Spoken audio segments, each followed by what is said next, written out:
بسم اللہ الرحمن الرحیم۔ حضرت علامہ شیخ محمد البانی رحمۃ اللہ علیہ بیان کرتے ہیں کہ میں مکہ مکرمہ میں مجاور تھا۔ ایک دن ایسا آیا کہ کھانے کے لیے کچھ نہ ملا اور میں بھوکا سے نڈال ہو گیا۔ اس حالت میں باہر نکلا تو راستے میں ایک تھیلی پڑی دیکھی۔ اٹھا کر دیکھا تو یہ ریشمی تھیلے تھے اور ریشم کے ڈورے سے بندھی ہوئی تھی۔ جب میں نے اسے قیام گاہ پر لا کر کھولا تو دیکھا اس میں نہایت ہی قیمتی موتیوں کا ایک ہار موجود ہے۔ بازار نکلا تو دیکھا ایک شخص رومال ہاتھ میں لیے پکار رہا ہے کہ میرے تھیلی جس میں موتیوں کا ہار تھا گم ہو گئی ہے۔ جو صاحب اس کو پتا دے گا ان کو شکریہ کے طور پر 500 دینار انعام دوں گا جو اس رومال میں بندھی ہے۔ پھر آپ نے فرمایا میں اس شخص کو اپنے گھر لے آیا اور تھیلی نکال کر اس کے حوالے کی۔ وہ شخص بڑا ممنون ہوا اور حسب وعدہ 500 دینار پیش کیے، لیکن میں نے اسے معذرت کی اور کہا کہ میں نے یہ کام رضا الہی کی خاطر کیا ہے، اجرت کے لیے میں اپنا اجر ضائع نہیں کرنا چاہتا۔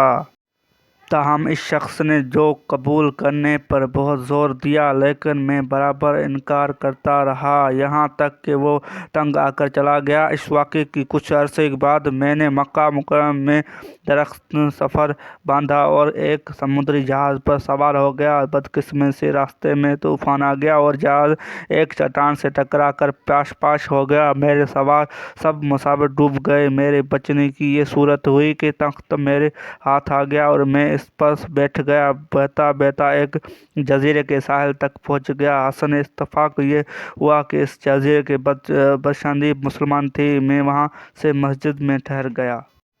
لوگوں نے مجھ سے حال دریافت کیا تو میں نے ان کو سارا واقعہ بیان کر دیا۔ لوگ یہ سن کر بہت متاثر ہوئے اور میرے ساتھ بھی نہایت اچھا سلوک کیا۔ بہت سے لوگ مجھ سے قرآن کریم کی تعلیمات حاصل کرنے کی عادت لگے، اپنے بچوں کو بھی قرآن تعلیم کے لیے میرے پاس بھیجنے لگے۔ تھوڑی ہی مدت یہ لوگ مجھ سے ہی مانوس ہو گئے اور مجھے اپنا مرشد سمجھنے لگے۔ اس کے علاوہ وہ مجھے کافی مالی امداد بھی دیتے تھے اور دوسری کئی قسم کی خدمات کرنے سے بھی گریز نہ کرتے تھے۔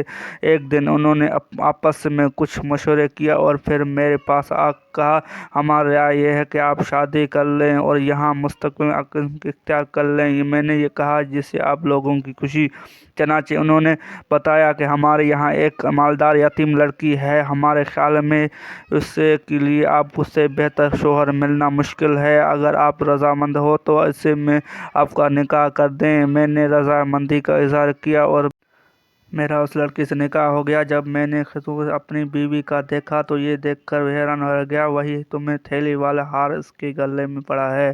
دریافت کرنے پر معلوم ہوا کہ یہ لڑکی اس حاجی کی بیٹی تھی جس نے میں نے محض اللہ کے لیے ہار واپس کر دیا تھا۔ لوگوں نے مجھے بتایا کہ جب آپ لڑکی کا باپ حج سے یہاں واپس آیا تھا تو اپنی قیمتی ہار کی گم ہونے کی پھر سے اس نے مل کر جانے کی واقعہ اکثر بیان کیا کرتے تھے۔